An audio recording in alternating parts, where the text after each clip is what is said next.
माऊली, गौरीताई, प्रवीण दानवे, विठ्ठल पडवळ, बाबाजी, सूर्यवंशीताई, भानुदास भाऊ, निकिताताई, कोमलताई, व्यासपीठावरील सर्वच मान्यवर उपस्थित बंधू आणि भगिनींनो, आज गौरीताईंच्या ह्या ऑफिसच्या उद्घाटनाच्या निमित्ताने आपण जमलेलो आहोत आणि एक खूप महत्त्वाच्या जागेवर हे ऑफिस खरं तर ताई तुम्ही काढलेलं आहे.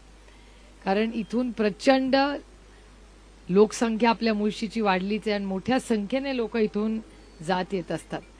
माझी गौरीताई तुम्हाला विनंती राहील की हे ऑफिस नसून प्रत्येक व्यक्तीला हे आपलं माहेर वाटलं पाहिजे.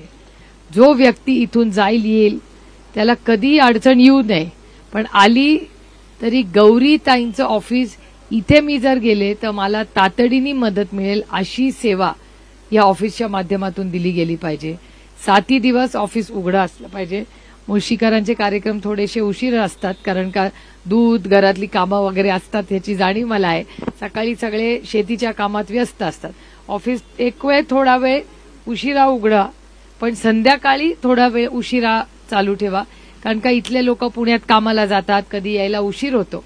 पण ऑफिस उघडण्यामागचं उद्देश पक्षाचा असला नेहमीच असलाय की ती ऑफिस वास्तू पक्षाची नाही, ही मायबाप जनतेची वास्तू आहे आणि तिथे ते जितके जास्त येतील तितका आपल्याला ऑफिस उघडण्याचा आनंद आणि समाधान मिळेल.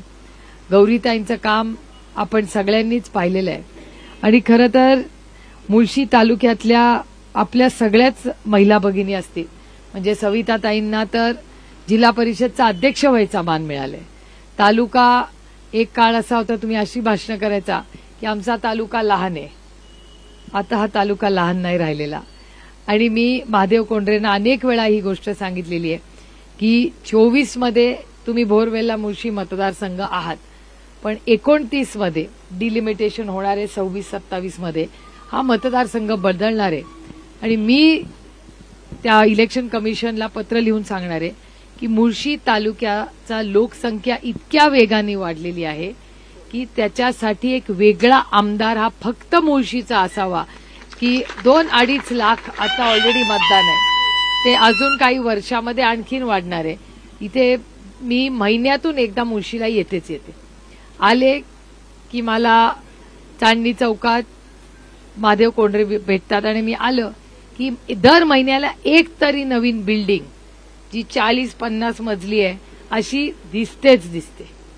त्यामुळे लोकसंख्या वाढायला लागली आहे, इथलं राहणीमान बदलायला लागलंय, रस्त्याची कामं चालली आहेत, पण काही बायपास करणं अतिशय अर्जंटली गरज आहे. या गोष्टीची मला जाणीव आहे की भुगाव भुकुम मधून या संपूर्ण भागात जाताना शनिवार रविवार आणि संध्याकाळच्या वेळी किती गैरसोय तुमची होते ह्याच्यासाठी गडकरी साहेबांपर्यंत आम्ही सगळ्यांनी मीटिंग घेतलेले आहेत आणि लवकरात लवकर तो बायपास कसा होईल. काही लँड ॲक्विजिशनच्या मध्ये खरं तर तो अडकलेला आहे, नाही तर आतापर्यंत तो झालाही असता. कारण एक चांगली गोष्ट मी गडकरी साहेबांची सांगते, आमचे वैचारिक विरोध एकामेकाचे टोकाचे आहेत पण आमची वैयक्तिक विरोध नाही. ते कधी आमचा चेहरा बघून निधी देत नाहीत, ते तुमचा चेहरा बघून निधी देतात. त्यांचं म्हणणं असतं की राजकारणात एकदा इलेक्शनमध्ये टोकाची भूमिका घ्यायची, पण एकदा इलेक्शन झाल्यावर आपण सगळे लोकप्रतिनिधी म्हणून म्हणजे आम्हाला डीपीटीसी मध्ये काय हाल आहेत तुम्हाला सगळ्यांनाच माहिती आहे. ते अमोलदादाचं माझं नाव बघितलं की पहिली काठ बसते, यांना पैसे द्यायचेच नाहीत. आमचं म्हणणं आहे की आम्ही आमच्या घरच्यासाठी, मग आमचं कुणाचं घर आहे का मुळशीत, आम्ही मुळशीकरांसाठी निधी मागतो, वैयक्तिक कामासाठी निधी मागत नाही.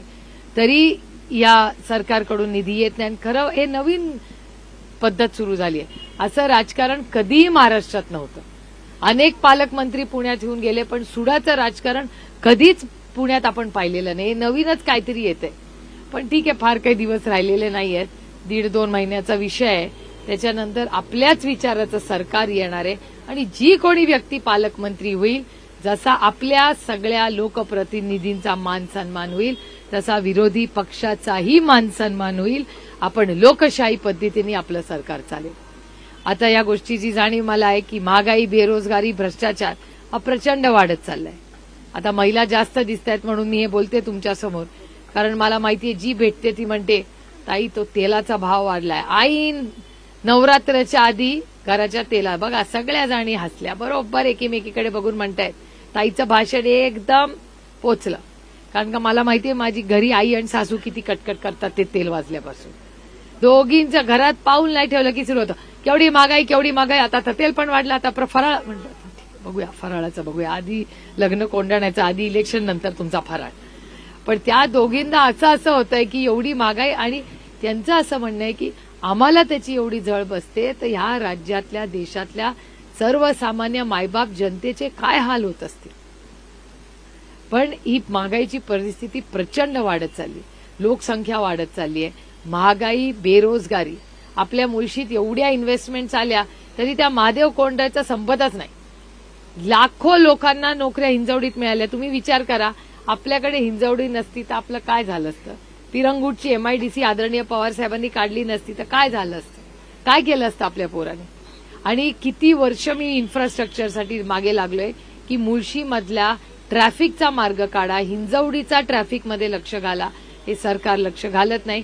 3 मोठे रस्ते तरी आपल्या काळात झाले महाविकास आघाडीच्या काळात, पण आणखीन रस्त्यांची गरज आहे. ते अपूर्ण असल्यामुळे किंवा खड्डे में रस्ता की रस्ते में खड्डा हे माहिती नाही.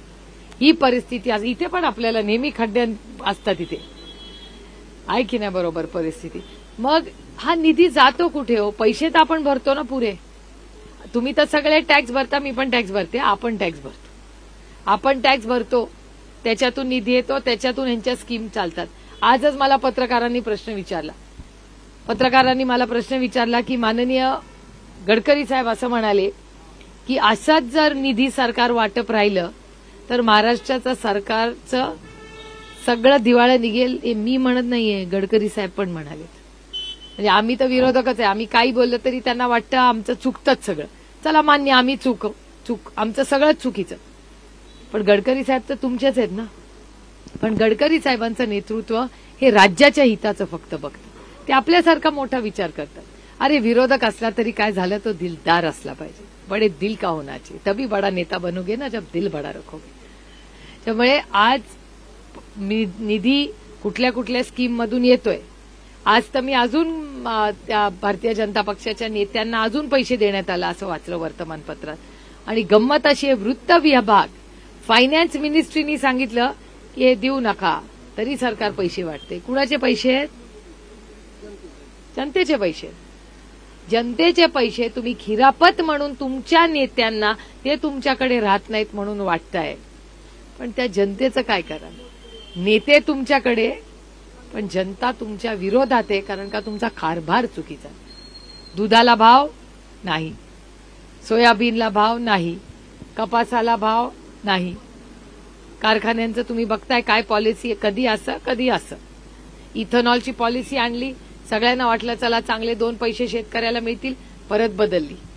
परत शेतकऱ्याला जे हक्काचे 2 पैसे मिळणार होते ते नाही मिळणार. मुळशीमध्ये संग्रामदादा आणि मी तुमच्या आशीर्वादाने आम्ही 5 वर्ष ही आणि आधीची म्हणजे टोटल 15 वर्ष तुमच्या सगळ्यांच्या आशीर्वादाने संग्रामदादा आणि मी एकत्र काम करतोय. मला या निमित्ताने महाविकास आघाडीच्या वतीने काँग्रेस पक्षाला शब्द द्यायचा आहे की तुम्ही ताकदीने महाविकास आघाडीच्या काळात एकत्र काम केलं. याही इलेक्शनला जिथे जिथे काँग्रेसचा कॅन्डिडेट असेल तिथे राष्ट्रवादी काँग्रेसचा शेवटचा कार्यकर्ता तुम्ही केले त्याच्यापेक्षा गुंजभर जास्त कष्ट करेल, पण तो दिलेला शब्द पाळेल. हेही मला तुम्हाला या कार्यक्रमाच्या निमित्ताने सांगायचं. त्यामुळे आपण सगळे, विधानसभा काय फार लांब नाहीये, 40-45 दिवसावर मतदान आहे, पण त्याच्यानंतर खरी मोठी लढाई आहे. कॉर्पोरेशन, जिल्हा परिषद आणि पंचायत समिती, आणि ही सगळी तुमची इलेक्शन्स आहेत आणि ती ताकदीने आपण लढणार आहोत. कारखाना पण लढणार आहोत आणि कारखान्याची परवानगी मी नानांकडून घेऊन आली हे बोलायची. आणि त्यातून बिना इलेक्शनचा सगळ्यांचा समन्वय करून झालं तर इलेक्शन कशाला पाहिजे? आपल्यातल्या आपल्यात, ताटातलं वाटीत आणि वाटीतलं ताटात. कशाला करायचं असं? आपला कारखाना चांगला चालला पाहिजे, बँक आपली चांगली चालली पाहिजे आणि नवीन नवीन लोकांना संघटनेमध्ये संधी दिली पाहिजे. ह्या मताची मी आहे. ज्याला कोणाला इच्छुक असेल त्यांनी तयारीला सुरुवात करा. जिल्हा परिषद, पंचायत समिती, कॉर्पोरेशन, कारण का आपलं सरकार आल्यानंतर पहिला निर्णय आपला मुख्यमंत्री घेईल की सगळी इलेक्शन्स लावणार आहोत आपण. जे काय होईल, हारू किंवा जिंकू पण लढेंगे जरूर. तुम्ही बघा मुंबईमध्ये काय झालं, सेनेटचं इलेक्शन झालं, भारतीय जनता पक्ष विरोधात गेली, आदित्य ठाकरे कोर्टात गेले, त्यांच्या आई वडिलांच्या आणि तुमच्या आशीर्वादाने 10च्या 10 सीट युवा सेना जिंकलेले, हे सगळ्या महाराष्ट्राने पाहिलेले. किती अभिमान वाटला आम्हाला.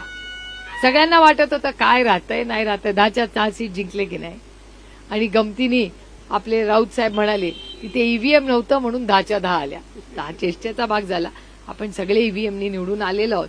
त्यामुळे कधीतरी अशी एखादी कॉमेंट आली तर थोडी फार सगळं मनाला लावून घ्यायचं नसतं, थोडं हलकं फुलकं पण घ्यायचं असतं. पण तुम्ही सगळे आज मोठ्या संख्येने इथे जमला. गौरीताईंच्या ऑफिसच्या निमित्ताने आपण इथे बऱ्याच दिवसांनी भेटलोय. गौरीताई, तुमच्या या सगळ्या उपक्रमाला मनापासून शुभेच्छा. जे काही तुमच्या ऑफिसला सपोर्ट, कलेक्टर ऑफिस, कॉर्पोरेशन कुठेही लागेल, पूर्ण ताकदीने माझं पूर्ण ऑफिस हे तुमच्या सगळ्यांच्या बरोबर उभं आहे. पण याही ऑफिसमधून तुम्हाला जे काही सहकार्य लागेल ते पूर्ण ताकदीने आपण करू. मुळशीकरांनी या संघर्षाच्या काळात, एक तर मुळशीकर लढाऊच आहेत, ते मावळेच आहेत, त्याच्यामुळे ते स्वाभिमानी आहेत. त्याच्यामुळे जेव्हा संघर्षाची वेळ आली पूर्ण ताकदीने, मी म्हणला ही गोष्ट खरी आहे, नेते एका बाजूला राहिले आणि कार्यकर्ते, पदाधिकारी आणि मायबाप जनता एका बाजूला राहिली. आणि नेता कोण असतो? नेता लोक बनवतात. त्यामुळे शेवटी लोक ज्यांच्या बाजूनी आहेत ना, खरं आपण नेते नाहीत, लोक नेते आहेत, आपण त्यांचे सेवक आहोत. हे या इलेक्शनमध्ये दाखवून दिलं या मायबाप जनतेने. आणि तुमच्यासारख्या प्रत्येक मुळशीकरांनी जो माझ्यावर विश्वास दाखवलाय, तुमच्या समोर मी नतमस्तक होऊ, तुमचे मनपूर्वक आभार मानून पुढची ही 5 वर्ष तुमच्या सेवेत घालवीन, एवढाच आपल्याला शब्द देऊन आपली रजा घेते. जय हिंद, जय महाराष्ट्र, जय